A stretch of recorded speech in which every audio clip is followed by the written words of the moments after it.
ఈరోజు నేను చెప్పబోయే కథ ఒక ప్రేమ కథ కాదు. ఒక ద్రోహం, ఒక మోసం, ఒక జీవితాన్ని ఇంకొక దొంగలించిన కథ. చివరికి మన ముందున్న మనిషి నిజంగా అదే వ్యక్తి కాకపోతే? రవి 20 ఏళ్ల యువకుడు ఒకరోజు కాఫీ దుకాణంలో ఒంటరిగా కూర్చొని ఉన్నాడు. ఒక చిన్న ఫోన్ కాల్ అతని జీవితాన్నే మార్చేసింది. బయటకు వెళ్ళిన అతని కళ్ళు అకస్మాత్తుగా ఆమెపై పడిపోయాయి.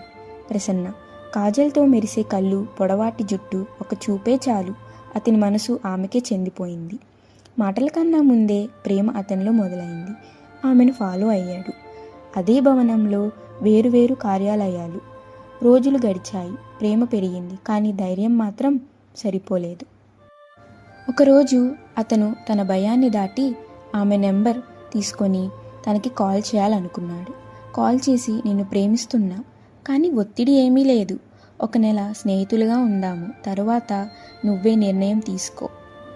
ఆమె సరే అనింది. కానీ ఆమె నిశ్శబ్దంలోనే ఏదో ఒక రహస్యం దాగుంది.